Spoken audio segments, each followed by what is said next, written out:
radical. Fundamental principles of freedom, rational self-interest, and individual rights. This is the Yaron Brook Show.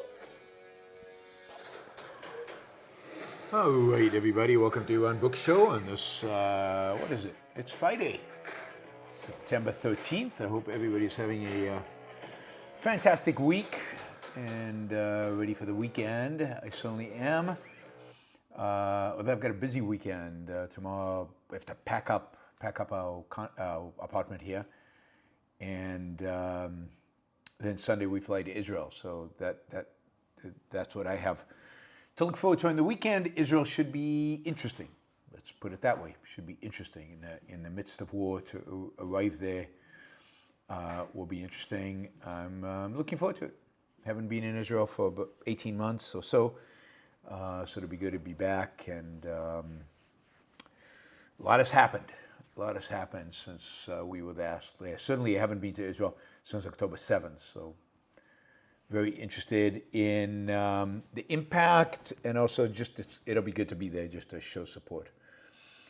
All right, what do we want to talk about? Well, we've talked about pretty much the main item in the news over the last 2 days have been ones that I've already talked about. So it's how to resurrect them. We've talked about pets and eating pets. That seems to be everywhere. It has not. This still is the leading news item in the news, and on Twitter, everybody's talking about eating pets. The memes of the little songs, videos of Donald Trump singing along to eating pets and cats and dogs and whatever, the various memes that have come out of it, brilliant. And they will last way beyond this election. So good for the creative spirits of so many people out there that have come up with all kind of memorable ways to remember this debate. The latest is that kind of sad, but the latest out of the pets thing, Haitians eating pets, is that Springfield, Ohio schools have been getting threats targeted at Haitians, targeted at the Haitian population, maybe kids at the schools. A number of schools had to close down today and yesterday because of these threats, and not even open because I don't know what because of crazy people making threats, crazy people, right-wing nutcases, MAGA nutcases, who are making threats against schools related to this Haitian stuff. I did read some immigration stats that are kind of interesting about Haitians. Haiti is an awful place. It is a poor place. It is a violent place. It is a place seemingly in constant anarchy.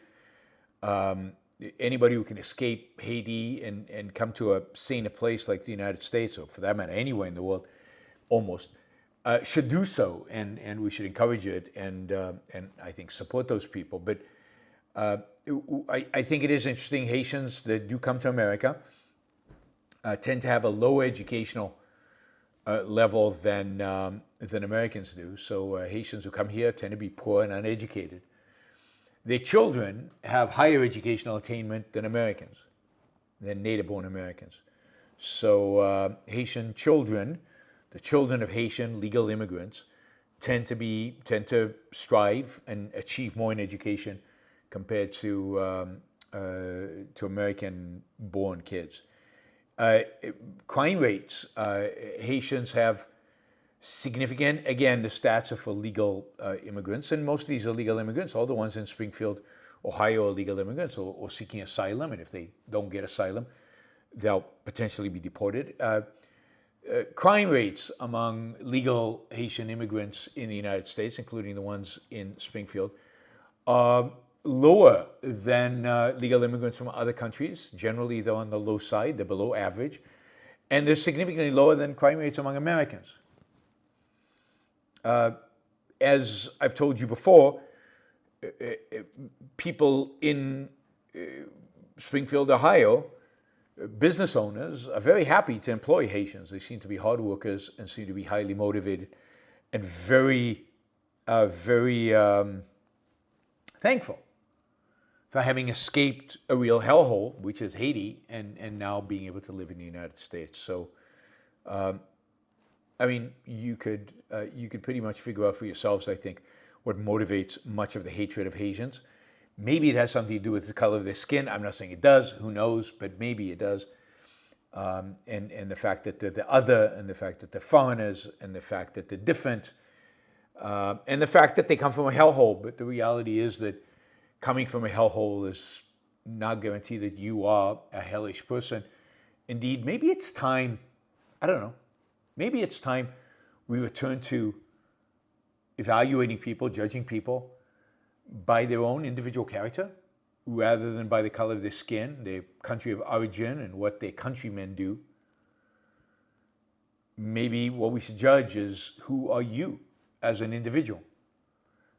And certainly they're bad individuals and they were good individuals, and we should want good individuals. And one way to do that is to allow them to work and not to give them any welfare. That's one way to kind of screen people for better people, for good people, for morally good people. Put aside everything else, because that's what matters. What matters is they're morally good people. Everything else takes care of itself. In terms of the economics of it, if we require them to work, not just allow them to work. How about we actually require them to work? Wow, what a difference that would make. Anyway, so the Haiti story is out there. It's the Haitians eating dogs is a big story. We talked about yesterday. We talked about the day before. It seems like the Yaron Brook show seems to be regularly kind of a day ahead of the headlines. Then, maybe because I do it in the evening and the headlines come out in the morning. I don't know, maybe. And then the other big story, certainly on Twitter and all over the place, is Laura Loomer, being by Trump's side constantly. There are kind of suggestive videos put out there on Twitter. I'm not suggesting anything, but there are suggestive videos. The absence of Melania is, some would say interesting. She didn't come to the debate. She hasn't been by his side. She wasn't, even though she was in New York, she didn't come to the 9/11 memorial. Laura Loomer did, a conspiracy theorist to believe 9/11 was an inside job. She went to the 9/11 memorial, kind of an insult to the victims of 9/11 and their families. But anyway, a lot of talk about Laura Loomer, and a lot of talk about the feud between her and Marjorie Taylor Greene, two of the wackiest people in America today. But really, this brings up this bigger issue, and that is, has anyone heard of the Kamala debate earpiece situation? Yes. It turns out they're earrings from Tiffany's that have microphones that allow her to communicate with aliens, but not with mortals, not with any human technology known to man.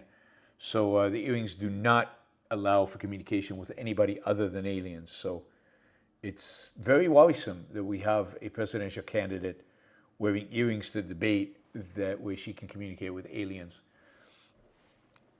Maybe this is a consequence of the fact that I've been watching The Third Body Problem. Anyway, all of this brings up, the whole earring thing. The fact that was pointed out, the fact that an issue was made of that these look, Tiffany earrings, Tiffany, they were in Tiffany. It brings up just a stunning fact, and it's 2024, so I don't know why we should still be stunned, and we obviously are not. Everybody's accepted it. Donald Trump is a presidential candidate of the Republican Party. It just never ceases to amaze me that this nutcase, who really is a ignorant, moronic flake, who's a bit of a nut, and has surrounded himself with nuts, actually has a really, really, really, really good chance of being the next president of the United States again. Wasn't enough once. And now, the problem is now he's 4 years older, and by the time he'll be finished, he'll be 8 years older, and people, as they get older, they become a little nuttier. Whatever tendency they had during their life becomes, I think, exaggerated when they get much older.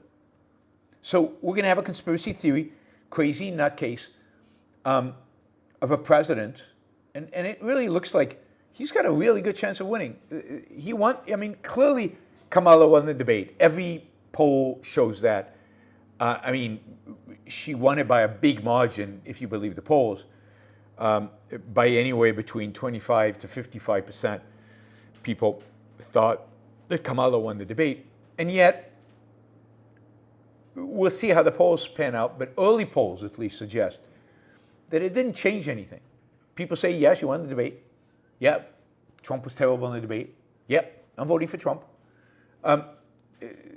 It really looks like this election is basically, at this point, 50-50. Maybe she'll get a little bump, but it's basically 50-50.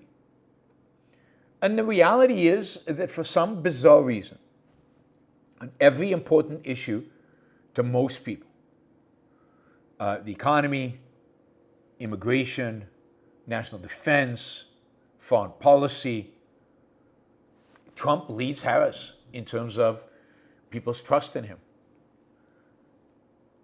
Now, part of that is because they're ignorant of economics, ignorant of foreign policy, ignorant of national defense, and really, really ignorant about immigration and crime. And he's convinced them that we're in a state of crisis. He's way ahead of her on crime, even though, as I said, crime is way down during Biden's presidency. And the only issues Harris leads on are abortion and environment. Abortion good, environment sucks. That she leads on. Right? So it's white people form these perceptions. It's pretty clear. Kamala's part of the Biden administration.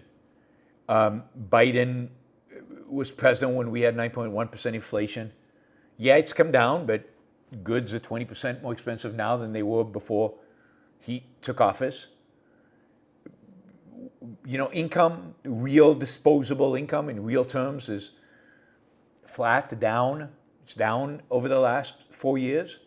So economically, people are, they're not struggling, but they feel like they've taken a step backwards. And the reality is, even though I say over and over and over again, presidents shouldn't be blamed for all the bad stuff that happens, and they shouldn't be congratulated for all the good stuff.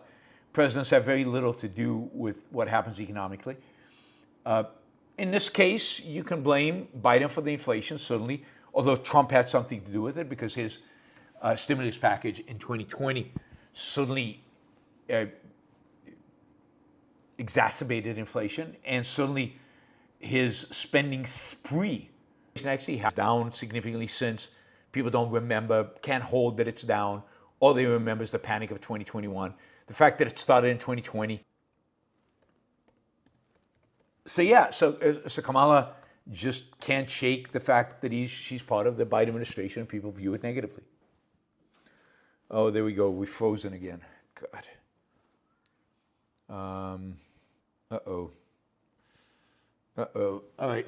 Let me implement my backup plan here. Intermittent freezing. We don't want intermittent freezing. Now, while I do this, we might drop. I will be right back, I promise. So bear with me while I try to pull this off seamlessly, if this will happen. This is my backup. I'm going to move this streaming.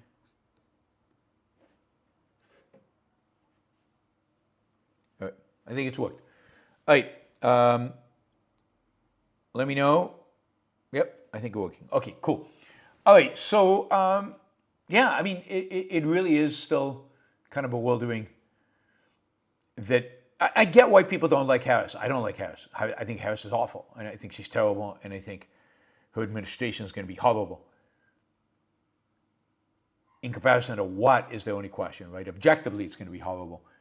but Trump's going to be potentially worse. And the fact that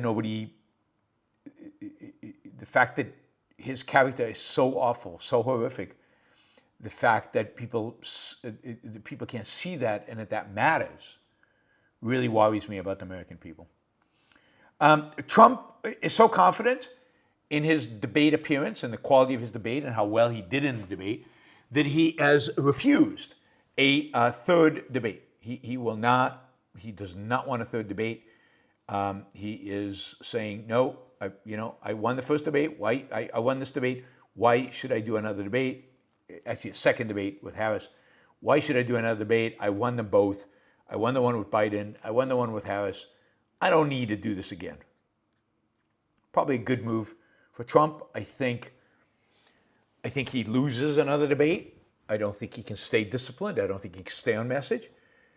And I think that if nothing happens, right, if we just have, no real news for the next, 2 months, month and a half, whatever, I think Trump will win.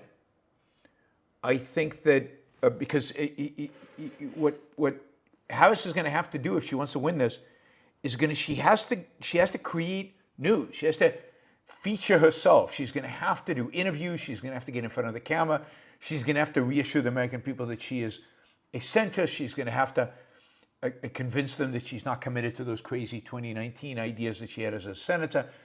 She is going to have to actively campaign. Trump can cruise off of the fact that he is the opposition, that he's anti-Biden, he's anti-Harris, he's anti the last 4 years. It would have been better if he'd won. Now, of course, if he could stay away from whining and complaining and playing the victim, that would help his cause. I'm not sure he can. But I think the status quo, again, it's elections. What do I know? Plays to Trump's hands. But right now it's 50-50. It's a toss-up. Throw a coin. And it really is. And it really is going to boil down to about 100,000 voters in 7 states. So what, 10,000 voters, $15,000 in 7 states each. Pretty crazy. And that, of course, brings up the question of what happens if it's close. What happens if it's close? And right now it looks like it's going to be very close. We live in a world in which the American people are super skeptical of the authorities, of our institutions. They're super skeptical of state government, of election officials, of courts, all the way up to the Supreme Court, left and right, super skeptical. What happens with all these challenges? And they're going to be, a lot of them. And it's going to be more complicated this time. Well, more and less complicated in some regards. More complicated this time because Trump is ready this time. Last time he was winging it. Last time he didn't know quite what he was doing when he was challenging everything. And he also didn't have his people in place. But this time he has his people in place. His people are running a lot of these election committees.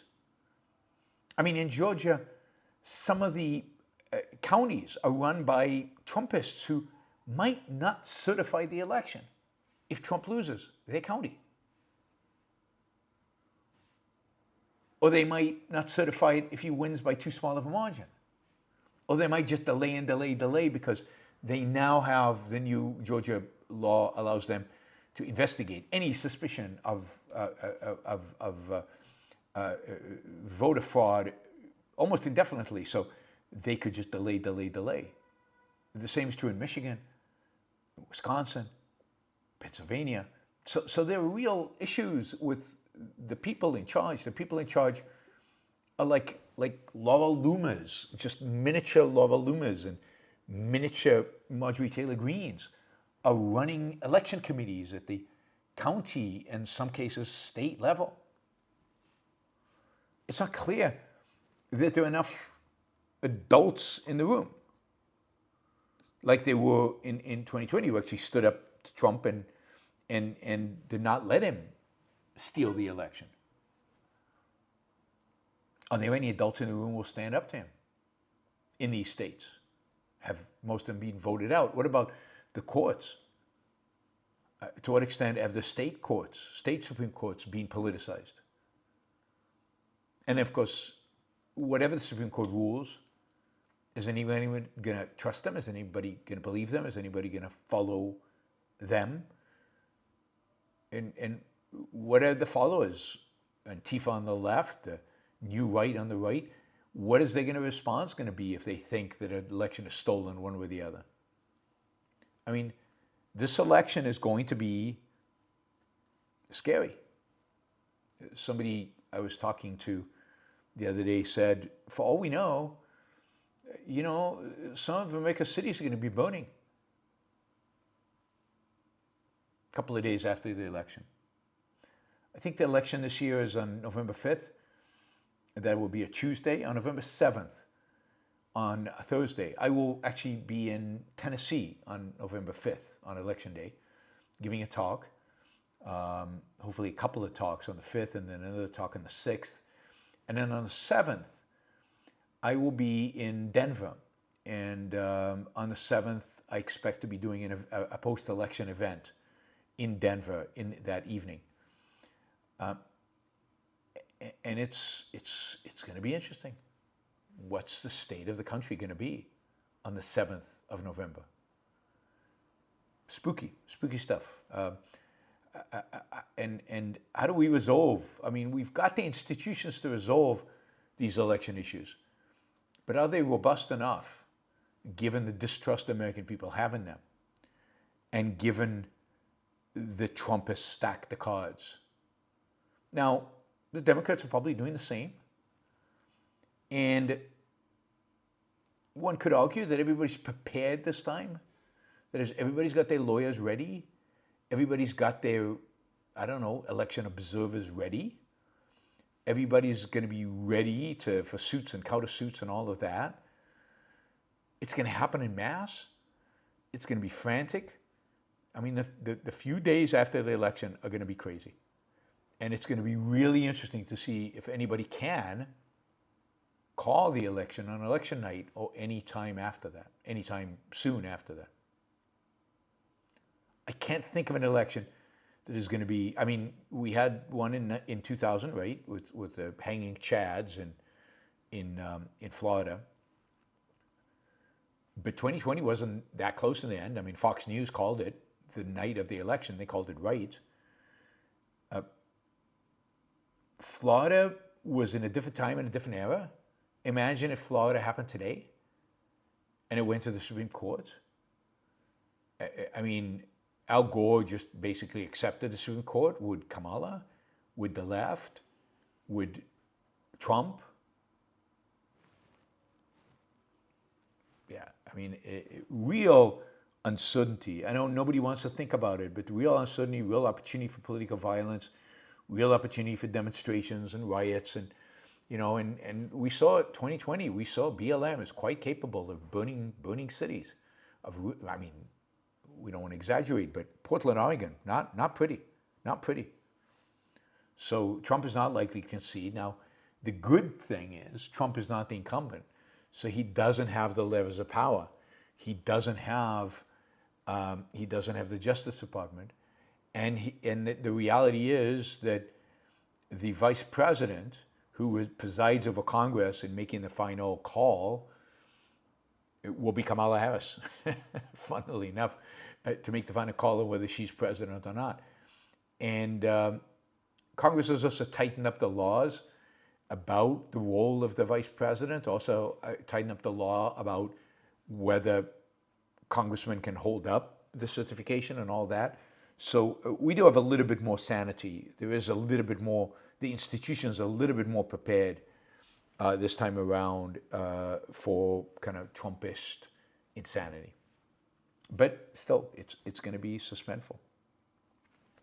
Oh, I was going to say something about Milei. I was actually going to start the show with a positive story, and I somehow skipped that and went right to the negative.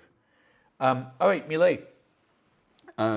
So the bill would have dramatically raised the pensions of Argentinians to compensate for inflation and everything else. And Milei basically said, look, we can't do this. We don't have the money. We're trying to balance the budget. We're trying to have a surplus. We're trying to reform the economy. This is not the time to raise people's pensions. Can't do it. And he vetoed it. And at the time, and I said this on the show, I said the problem is that Congress had passed this law with a veto-proof majority. That is, with enough votes to overturn the veto. But Milei hustled. And over the last week, he has lobbied and found congressmen, 87, up to 87 in favor of overriding the Milei veto. But that was short of the 2/3 needed. 87 congressmen flipped their votes. It's interesting what he had to give to them in order to get them to do. But because the issue itself might be small, what it shows anything else is how committed Milei actually is, and how much support he can garner politically, how much support you can garner politically when you're willing to roll up your shirt sleeves and actually go and do the work. Something Trump never did when he was president. He never went to Congress and cut the kind of deals to get the stuff he needed done. Obamacare was the biggest example of that. He never actually went there and forced it through, and haggled and twisted people's arms and cut deals with them in order to get his priority legislation passed. Partially because the reality is Trump has no priority legislations, because the reality is Trump doesn't believe or care about anything. Zero, zilch, nada, nothing.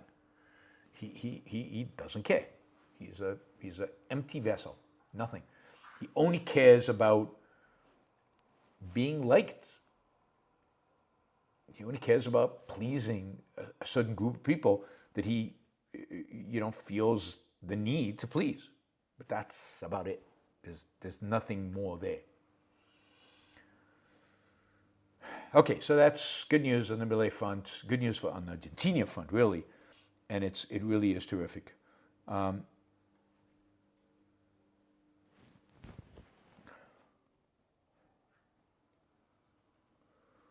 it froze again.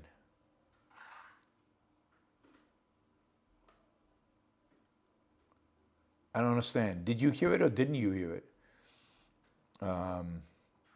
So Milei basically prevented them from overriding his veto by switching 87 congressmen to his side. The whole Milei segment you missed. That's bizarre. Okay, so here's the quick recap so I don't have to go through the whole thing. Quick recap is, last week I told you Milei had vetoed an increase to the pensions of pensioners, government pensions. He vetoed it on the basis of the government has no money, and we need to keep a balanced budget. We need surpluses. We need discipline. We cannot increase government spending. Nada. No government spending. He vetoed it in spite of it being incredibly popular with many Argentinians. But Congress had a veto-proof majority, so they could have overridden his veto. Yesterday, I guess it went to vote in Congress, and they couldn't get the 2/3 votes. In other words, Milei had gone to Congress, negotiated, convinced, twisted people's arms, and ultimately got 87 congressmen to change their minds, and therefore there was no, they could not override his veto, and therefore pensions are not rising. Great news for Argentina, great news for Milei, and great news for Argentina in the big sense that, he is the level of commitment that he is showing here, and the extent to which he's, and this is the point I want to make, the extent to which he's not a populist. A populist would have said, the people have spoken, people really want this, I'll give it to them. Ugh, I'm freezing again. What the hell?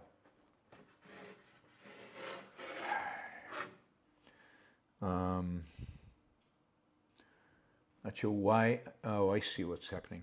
I don't know why that is happening. Okay, 1 second. Probably freeze again for a little while, and then we'll get it back, maybe.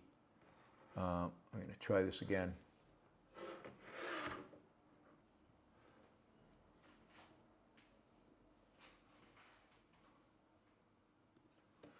Right.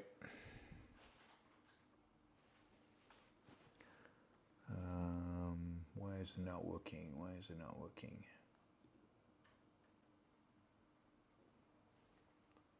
Why is that? Why is that? Why is that?